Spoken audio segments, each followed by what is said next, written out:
वालेकुम आदाब dear students, आप सब ठीक हो अच्छे से।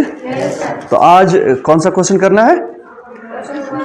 असल में आज हमें दूसरी एक्सरसाइज करनी है, ठीक है, रियल नंबर्स में, ठीक है। तो उसमें आपको शो करना है √2 को क्या ये इरेशनल है, ठीक है। √3 को क्या ये इरेशनल है, इसी तरह से √5। मैंने इससे पहले आपको कहा था कि ये जो √2 है, √3 है, √5 है, जो रूट से बाहर ना आए उनको हम क्या कहते हैं? इरेशनल नंबर, ठीक है। अब हमें यहां पर ये शो करना है कि √2 जो है क्या ये वाकई इरेशनल है, क्या ये वाकई इरेशनल है। तो इस √2 को ये शो करने के लिए ये वाकई इरेशनल है, हम इसको लेट करेंगे ये रैशनल है। क्या समझा ना? जो हमें शो करना है कि √2 क्या है? इरेशनल, ठीक है। तो हम ऐसे हम शो नहीं कर सकते, हम इसको उल्टा करके, दैट मीन्स कंट्राडिक्शन। कंट्राडिक्शन का मतलब यह है कि हम √2 जो है √2 इसके खिलाफ जाएंगे। हम बोलेंगे चलो मान लेते हैं ये इरेशनल नहीं है, फिर क्या होगा? ये फिर तो रैशनल ही होगा ना। लास्ट पर दो ही नंबर्स हमारे पास होते हैं, कौन कौन सा? रैशनल और इरेशनल। क्यों? नेचुरल भी जाता है और रैशनल पर, इंटीजर्स भी पहुंचता है रैशनल पर, उसके साथ साथ बाकी, ठीक है। तो यहां पर हम करेंगे late we assume that √2 is a rational number। हम यहां पर लेट करेंगे ये रैशनल है। मुझे बताओ रैशनल नंबर किस फॉर्म में होता है? देन फिर क्या होगा? ये जो √2 है, ये होगा ना P/Q की फॉर्म में। हम यहां पर लिखेंगे A/B, ठीक है। P/Q या A/B होगा ना। फिर कुछ आ रहा है कि यहां पर एक लिखो एक चीज, wire A and B are co-primes।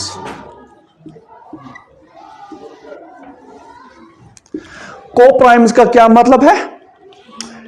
A और B को इनका कॉमन 1 है। इसका दूसरा मतलब यह है कि इनको कसर अब नहीं हो जाएगी, ठीक है, कैंसिलेशन नहीं हो जाएगी। जैसे ये A और B कौन से नंबर से? देखो ये कौन से नंबर से? ये 3/2 ऐसा नंबर है, ठीक है। ये ऐसा नहीं है 6/4, ये ऐसा नंबर नहीं है। क्यों? इनके दरमियान कॉमन क्या है? 1। इनके दरमियान कॉमन क्या है? 2b 1b। जैसे 2 2s 2 3s 3/2।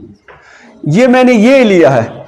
जब कॉमन फैक्टर 1 हो, ठीक है, हम उनको क्या कहते हैं? को प्राइम नंबर्स। आया समझ? सिर्फ जहां पर कॉमन 1, ठीक है। तो हो गया ये भी। अब देखो, अब इसको हम स्क्वायरिंग करेंगे। क्या करेंगे? स्क्वायरिंग।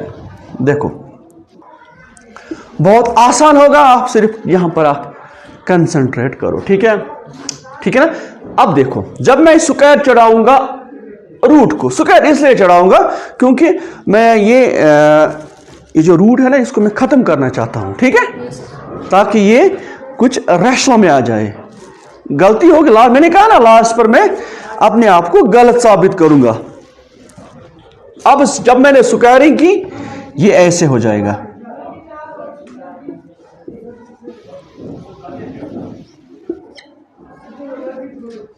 ठीक है। ये जो 2 है क्या इधर जाएगा? B इधर आएगा। जब आप क्रॉस करोगे ना 2 और B, ये क्या बनेगा? ऐसे देखो ये बनेगा ये 2 इंटू बी, जब बी पार जाएगा, क्योंकि बीच में क्या है, इक्वलिटी का साइन है ना, बी को मुझे पार ले जाना है उधर, वो उधर बैठेगा इंटू के, तो वो आएगा ऐसे 2b स्क्वायर, ठीक है, इक्वल टू ए, ऐसे ही आएगा ना, ठीक है ना। लेकिन मुझे ये 2 इसके नीचे चाहिए, लिख सकता हूं, जरा इस 2 को इधर लाओ, पार ले जाओगे, ये ना मल्टीप्लिकेशन में 2 और b के साथ, ये मल्टीप्लिकेशन में जब इधर आएगा तो क्या बनेगा, नीचे बैठेगा ना, तो ये क्या बनेगा, b square equal to A square by, ऐसा ही है ना, ठीक है। तो यहां पर मैं लिख सकता हूं 2 को मैं इधर रखूंगा, b स्क्वायर को इधर, तो मुझे आपको कुछ दिखाना है, ठीक है। इस पर आप गौर करोगे, इस पर कोप्राइम में क्या होता है, कॉमन फैक्टर क्या होता है उधर, 1, क्या होता है, यही क्वेश्चन है, कौन सा, यही क्वेश्चन है। मैंने कहा ए और बी क्या है, कोप्राइम्स, यानी कि इनको कसर नहीं होती, ये लोवेस्ट फॉर्म में है, ठीक है। अब मुझे, जब मैंने ये लिखा ना, अभी देखोगे इसी पर काम होगा और हम साबित हो जाएंगे गलत, ठीक है। अभी देखना, मैंने कहा ना ये मेन पॉइंट है, हमने क्या कहा, ये कोप्राइम्स है, साबित होगा ये कोप्राइम्स नहीं है, एडवांस में कहता हूं, ठीक है। अभी देखना, देखो B square equal to A square by 2, ठीक है। अब देखो ए स्क्वायर को किसने डिवाइड किया,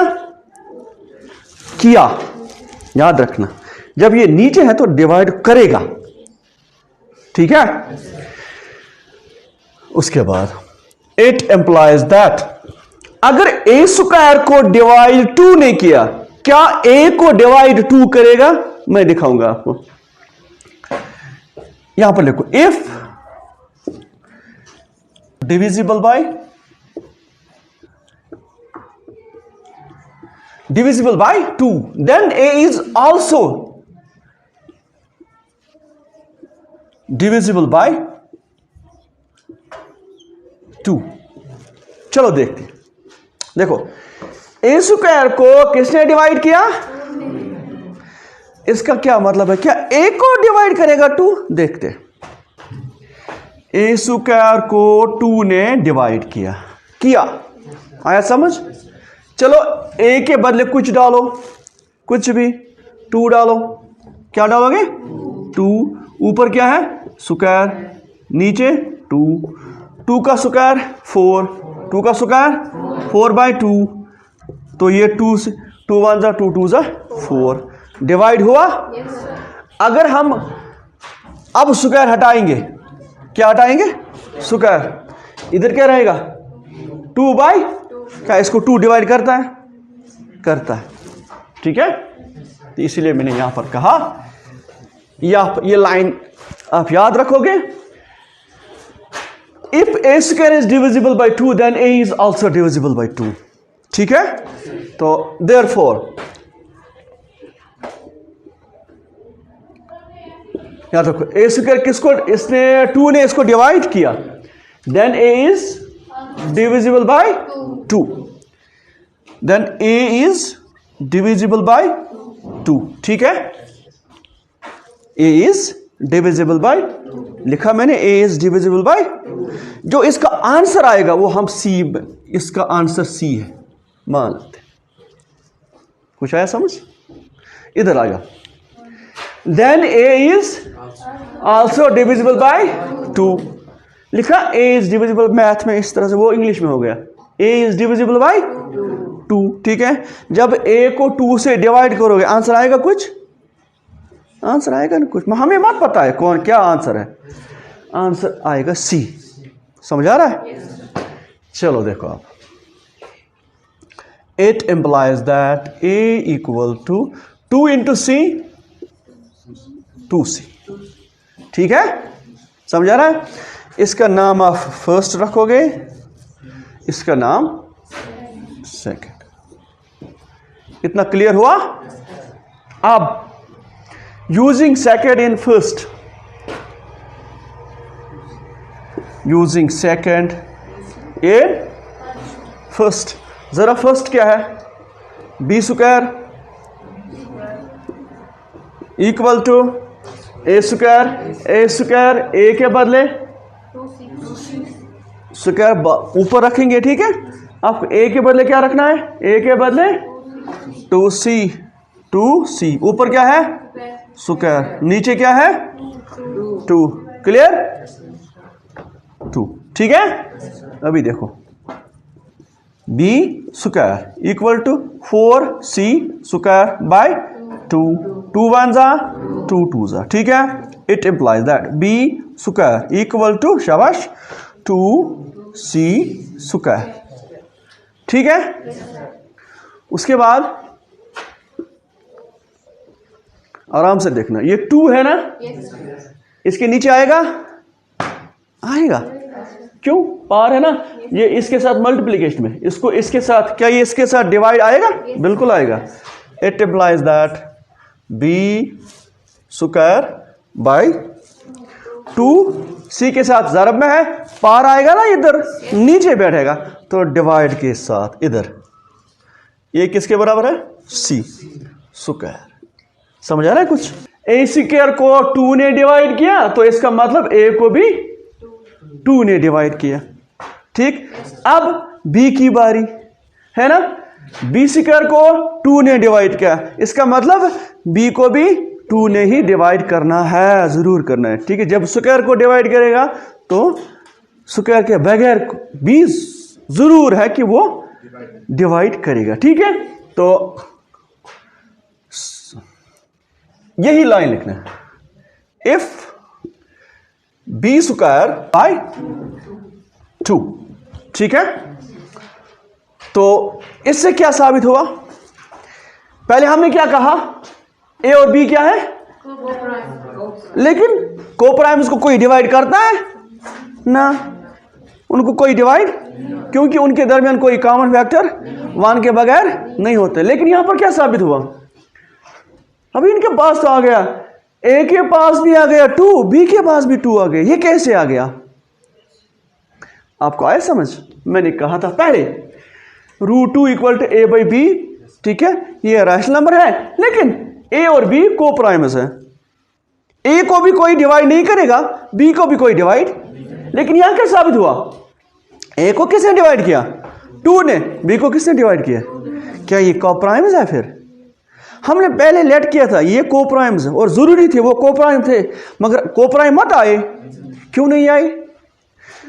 क्योंकि असल में पहले ही हमने गलत लिखा था, ये जो √2 है ये रैशनल नहीं है, ये इरैशनल है। वरना इसमें कोई टेंशन नहीं है, ये बिल्कुल क्या है? ये कोप्राइम्स है। मैंने रखा भी ये कोप्राइम्स है, लेकिन इसने गड़बड़ की, इसने कहा अच्छा ये बात है, ये कोप्राइम कैसे हो सकते हैं जब मैं यहाँ का दादा हूं, ठीक है। इसने कहा मुझे आप गलत साबित कर रहे हो, ये रूट है, ये मैं हूं इरैशनल, आपने मुझे कहा रैशनल। मैं दिखाता हूं आपको, आया समझ? मैं रैशनल, मैं इरैशनल हूं, क्योंकि ये साबित हो गया। ए को भी डिवाइड 2 ने किया, बी को भी किया 2 ने, लेकिन हमने पहले कहा था कि नहीं, इनमें कोई डिवाइड नहीं करेगा। इसने कहा कि ये मैंने किया है, ठीक है।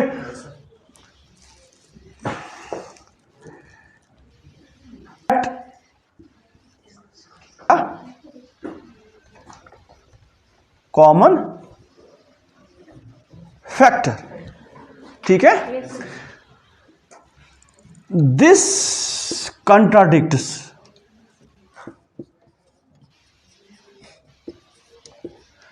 our